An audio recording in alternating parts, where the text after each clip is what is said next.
Previous video में हमने discuss किया है एग्रीकल्चरल प्रैक्टिसेस के पहला स्टेप जो था वो प्रिपरेशन ऑफ सॉइल। इसके बाद सेकंड स्टेप जो होता है उसका सोइंग ऑफ सीड, उसके बारे में हमने डिस्कस किया। ठीक है, आज हम तीसरा स्टेप जो है एडिंग मैन्योर एंड फर्टिलाइजर्स, उसके बारे में हम डिस्कस करने वाले हैं। राइट, तीसरा स्टेप देखिए, जो सबसे पहले समझते हैं मैन्योर और फर्टिलाइजर्स होता क्या है। तो मैन्योर और फर्टिलाइजर्स जो होता है कि एक ऐसा सब्सटेंस है जो हम मिट्टी में ऐड करते हैं मिट्टी की फर्टिलिटी या फिर उसके न्यूट्रिएंट्स को बढ़ाने के लिए, ताकि जो प्लांट है उसका हेल्दी ग्रोथ हो, प्लांट्स का ग्रोथ जो है हेल्दी हो, है ना, उससे हमें जो उसकी प्लांट्स की उपज है वो ज्यादा मिले। ठीक है, उसके लिए हम यूज करते हैं न्यूट्रिएंट्स एंड फर्टिलाइजर्स को। तो कहते हैं that substance which are added to soil in the form of nutrients for the healthy growth of plants are called manure and fertilizers, है ना। तो ऐसे सब्सटेंस जिसको ऐड करने से, जिसको हम सॉइल में ऐड करते हैं, किस लिए, ताकि सॉइल की फर्टिलिटी, सॉइल में बहुत ज्यादा न्यूट्रिएंट्स की मात्रा हो, उससे क्या हो, ग्रोथ का हेल्दी, प्लांट्स का हेल्दी ग्रोथ हो, ताकि हमें अच्छी उपज मिले। उसके लिए हम फर्टिलाइजर्स और मैन्योर का यूज करते हैं। अब हमें समझना ये है कि फर्टिलाइजर और मैन्योर का यूज क्यों करना पड़ता है, हमें इसकी जरूरत क्यों पड़ती है ना। ये वाला बात अब हम समझते हैं, तब ध्यान दीजिए इधर। देखिए, सपोज कीजिए कि आपके घर के बगल में एक खेत है, एक फील्ड है जहाँ पे खेती होती है, आपका घर जहाँ भी है ना, उसके बगल में एक खेत है। ठीक है, ये एक मैंने खेत बना लिया और एक यहाँ पे क्या है, इसमें खेती होती है। जैसे मैं एक एग्जांपल लेता हूं कि मैं इसमें पहले किसकी खेती हो गई, पैडी की। ठीक है, अभी जैसे जून जुलाई का मौसम है, जून जुलाई चल रहा है, रेनिंग सीजन है, तो इसमें रेनिंग सीजन में हमने इसमें क्या उगा दिया, पैडी उगा दिया। राइट, इसमें हमने क्या किया, पैडी उगा दिया। इसके बाद फिर दोबारा क्या करेंगे, हम दोबारा से इसमें पैडी उगा देंगे, है ना। दोबारा से फिर इसमें हम क्या करेंगे, पैडी उगा देंगे, या फिर दोबारा से एक ही टाइप के फसल, मतलब कि इस खेत में हम बार बार एक ही टाइप के फसल उगा रहे हैं। तो उससे होता क्या है कि जो खेत के जो न्यूट्रिएंट्स है, इसमें जो सॉइल है, सॉइल का जो न्यूट्रिएंट्स है, सॉइल के जो पोषक तत्व है, वो क्या हो रहा है, एक टाइप के प्लांट उगाने से प्लांट क्या कर रहा है, बार बार वही पोषक तत्व जो है खींच रहा है, वही पोषक तत्व ले रहा है, उसमें से निकल रहा है। जैसे अगर पैडी के लिए जिन पोषक तत्वों की आवश्यकता है, जैसे मैं मान लेता हूँ, अगर मान लीजिए नाइट्रोजन की आवश्यकता है, ठीक है ना, फास्फोरस की आवश्यकता है या पोटेशियम की आवश्यकता है, तो ये इसी में से क्या करेंगे, बार बार जो है, जितनी बार हम फसल उगाएंगे उतनी बार सॉइल में से निकालता चला जाएगा। तो ये सॉइल तो भाई, सॉइल में जो चीजें है वो तो अनलिमिटेड मात्रा में है नहीं, है ना। तो क्या होगा, धीरे धीरे इन चीजों की, इन सॉइल में क्या होने लगेगी, कमी होने लगती है।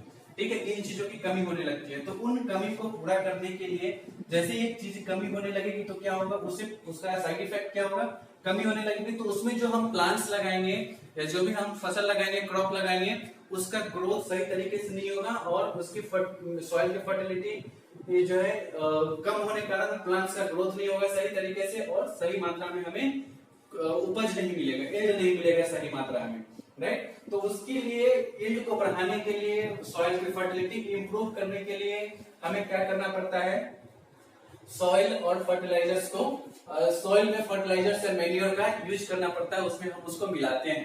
ठीक है, इसलिए हमें इसकी जरूरत पड़ती है। अब हम समझते हैं मैन्योर क्या है। मैन्योर जो होता है बेसिकली ये जो है एक प्रकार का सब ऑर्गेनिक सब्सटेंस है, जो आपने देखा होगा घरों में जो कैटल डंग होता है, जैसे काउ डंग्स हो गए, है ना, या फिर कुछ ऐसे प्लांट्स है जो सॉलिड वेस्ट प्लांट है, उन सबको क्या करते हैं हम, एक गड्ढे में, एक छोटे से गड्ढे में उसको क्या करते हैं, सबको जाके रख देते हैं। खरपतवार या गाय का गोबर वगैरह जो सब चीजें, उसको हम वहां पे जाके क्या करते हैं, रख देते हैं, एक छोटे से गड्ढे में जाके भर देते हैं, है ना। भरने के बाद क्या करते हैं, उसमें हम नमी की मात्रा डाल लेते हैं। अगर नमी नहीं है तो नमी की मात्रा डालेंगे, नमी का मतलब वाटर, है ना, वाटर पार्टिकल्स थोड़ा बहुत डाल देंगे, उसमें पानी डाल देंगे। ठीक है, या उसमें अगर पहले से वो पानी की मात्रा है, नमी है उसमें, तो नहीं डालेंगे। ठीक है, अब उसको हम क्या करेंगे, ढक देंगे या काफी दिनों तक छोड़ देंगे। जब उसमें हम छोड़ देते हैं तो उसमें क्या होता है कि माइक्रो ऑर्गेनिज्म में सबसे पहले, जैसे अर्थवॉर्म के बारे में पिछले वीडियो में मैंने बताया था कि कैसे अर्थवॉर्म जो है फार्मर्स फ्रेंड कहा जाता है। तो अर्थवर्म क्या करता है, उन सब चीजों को डिकम्पोज कर देगा, जो भी सॉलिड वेस्ट था, है ना, जो भी कैटल डॉग वेस्ट था, उन सबको क्या करेगा, वो डिकम्पोज कर देगा। डिकम्पोज करने के बाद उसको किस में कन्वर्ट कर देगा, वो मैन्योर में, है ना। मैन्योर में एक तरीके के और ब्लैक कलर का मिट्टी बना लेता है, घोड़ा घोड़ा करके, जिसको हम वर्मी कंपोस्ट करते हैं। वर्मी कंपोस्ट, वर्मी कंपोस्ट के बारे में आप लोगों ने पहले पढ़ा भी होगा, क्लास 6 में वर्मी कंपोस्ट के बारे में पढ़ा होगा। इस चैप्टर में नहीं है, इसलिए हम उसके बारे में डिस्कस नहीं कर रहे हैं, है ना। लेकिन वो क्या हो जाता है, वर्मी कंपोस्ट। अब उसको हम क्या करेंगे, उठा करके खेतों में ले जाकर के डाल देंगे, तो उससे क्या होगा कि जो खेतों की मिट्टी में वो मिल जाएगी, तो उससे क्या होगा, सॉइल की जो सबसे पहले तो सॉइल ह्यूमस हो जाएगा। ह्यूमस का मतलब कि उसके अंदर, सॉइल के अंदर जो भी प्रकार का, मतलब जो वर्मी कंपोस्ट या मैन्योर में जो ह्यूमस था, वो ह्यूमस किस में मिक्सचर हो गया, माइक्रो ऑर्गेनिज्म किस में मिक्स हो गए, सॉइल में। अब सॉइल की फर्टिलिटी इंप्रूव हो गई, उसके साथ साथ सॉइल की वाटर होल्डिंग कैपेसिटी जो है वो भी इंप्रूव हो जाती है। वाटर होल्डिंग कैपेसिटी मतलब कि नमी रखने की क्षमता, है ना। अगर हमने खेतों में पानी लगाया तो उस खेतों में काफी दिनों तक पानी रहेगा,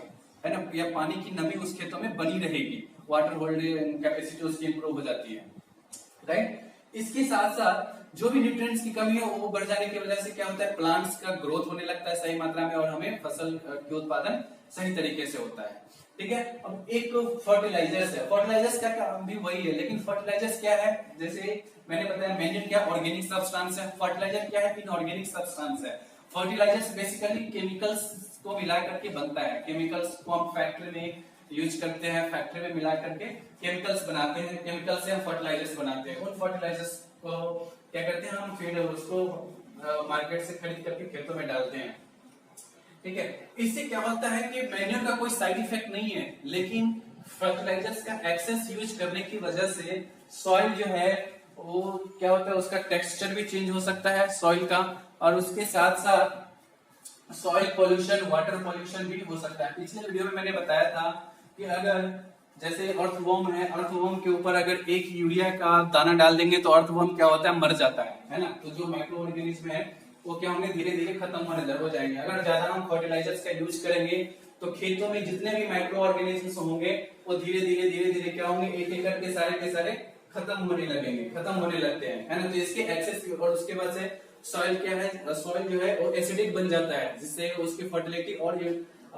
गिर जाती है। तो फर्टिलाइजर्स का हम ज्यादा यूज नहीं करते हैं। फर्टिलाइजर्स के एग्जांपल क्या है, फर्टिलाइजर्स के एग्जांपल है उसमें सबसे ज्यादा नाइट्रोजन की मात्रा बहुत मात्रा में होती है, फास्फोरस बहुत मात्रा में होता है, पोटेशियम होता है, इसको हम शॉर्ट में एनपीके कहते हैं, NPK, N for nitrogen, P for phosphorus, K for potassium, ठीक है। जैसे यूरिया हो गया, डीएपी हो गया, है ना, एल्युमिनियम सल्फेट हो गया, एल्युमिनियम फॉस्फेट हो गया, ये सब चीजें क्या है जो मार्केट में मिलता है ना, ये सब फर्टिलाइजर्स है, राइट।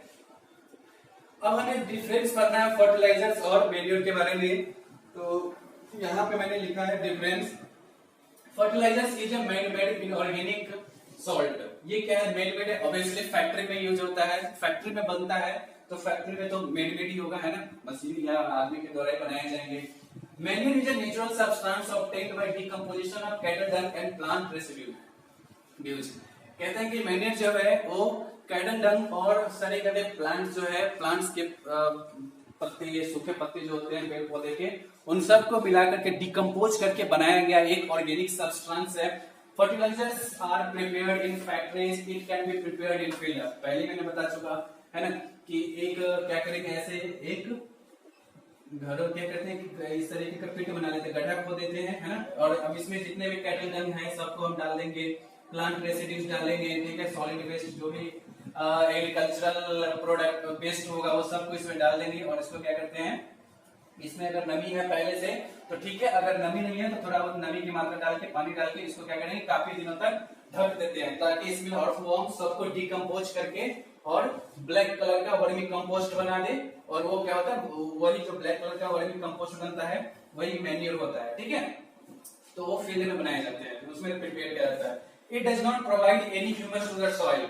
जो फर्टिलाइजर है वो सॉइल में ह्यूमस प्रोवाइड नहीं करता है ना, जो माइक्रो ऑर्गेनिज्म है वो सब प्रोवाइड नहीं करता, लेकिन it provide a lot of humus to the soil. लेकिन मैन्योर जो है वो प्रोवाइड करता है। Fertilisers are very rich in plant nutrients like nitrogen, phosphorus and potassium. इसमें ये सब चीजों की मात्रा जो प्लांट को चाहिए, प्लांट को जो सबसे ज्यादा चाहिए, और वो जो है एनपीके है ना, एनपीके चाहिए सबसे ज्यादा प्लांट्स को, वो इन सब चीजों में बहुत ज्यादा मात्रा में पाया जाता है, फर्टिलाइजर्स में पाया जाता है। लेकिन पाया तो मैन्योर में भी जाता है, लेकिन इसमें थोड़ा कम मात्रा में पाया जाता है। ठीक है, इसमें थोड़ा कम मात्रा में पाया जाता है।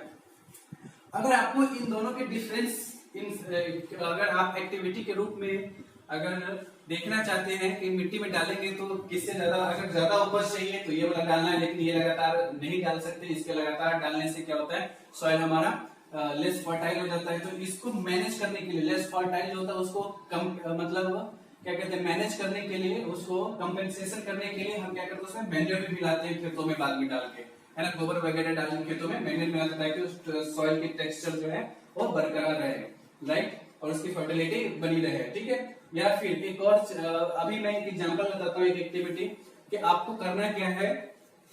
इस तरीके से 3 ग्लास ले लेना है। ठीक है, मैं एक्टिविटी टाइप बता रहा हूँ, एग्जांपल समझिए आप। यहाँ से आपको इस तरीके से, इमेज में मत जाइएगा, बातों को समझिए। डायग्राम में आपको पता है सही से नहीं बना सकता, मेरी ड्राइंग अच्छी नहीं है, छोड़िए इस तरीके से क्यों बनाना, सिंपल सिंपल बना लेते हैं ना।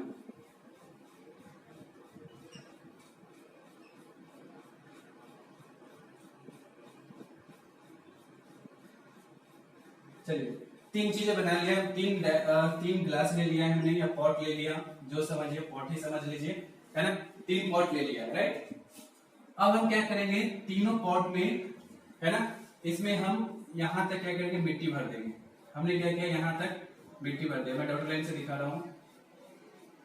ठीक है, यहां तक हमने क्या किया, इसमें मिट्टी भर दिया, तीनों में बराबर लेवल में मिट्टी भरा है, डायग्राम से अब बात को समझिए। ठीक है, अब हम क्या करेंगे, इसमें मिला देंगे मैन्योर, इसमें मिलाएंगे फर्टिलाइजर्स, और इसमें कुछ नहीं मिलाएंगे, इसमें कुछ भी नहीं मिलाया हमने। इस मिट्टी में हमने मिलाया फर्टिलाइजर्स, इसमें हमने डाला मैन्योर, है ना। अब यहाँ पे हम प्लांट लगाएंगे। ठीक है, यहाँ पे हम किसी भी चीज का एक प्लांट लगाएंगे। ठीक है, जब प्लांट लगाएंगे तो यहाँ पे अब हम देखेंगे क्या कि इसमें जो प्लांट लगाया उसका थोड़ा सा ग्रोथ हुआ। इसमें जो प्लांट लगाया कुछ दिनों के बाद हम जब देखेंगे, ऑब्जर्व करेंगे, तो इसमें जो प्लांट लगाया उसको बहुत ज्यादा ग्रोथ होगा, और इसमें जो प्लांट होगा, है ना, इसमें जो प्लांट लगाएंगे वो अभी जर्मिनेट ही हो रहा होगा, है ना, सही से जर्मिनेट भी नहीं हो पा रहा होगा, सही से वो उग भी नहीं पा रहे होंगे, राइट। ये डिफरेंस हो जाता है इन सब चीजों में। तो आप इस तरीके की एक्टिविटी है, आप पढ़िएगा, बुक में आपको समझ में आ जाएगा। बुक में भी बहुत सारी एक्टिविटी दिए हुए हैं, मैं एक समझाने के लिए बनाया।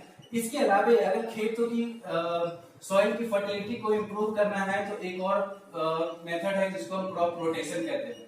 क्या कहते हैं, क्रॉप रोटेशन। क्रॉप रोटेशन का मतलब होता है कि जैसे खेतों में हम एक ही खेतों में बार बार एक ही तरह की फसल उगाते हैं तो उससे खेतों की फर्टिलिटी जो है लेस फर्टाइल हो जाती है, फर्टिलिटी डिक्रीज हो जाती है। तो क्रॉप रोटेशन का मतलब है कि उसी खेत में हम बार बार अलग अलग तरीके का फसल उगाएंगे, फसल को चेंज कर करके उगाएंगे।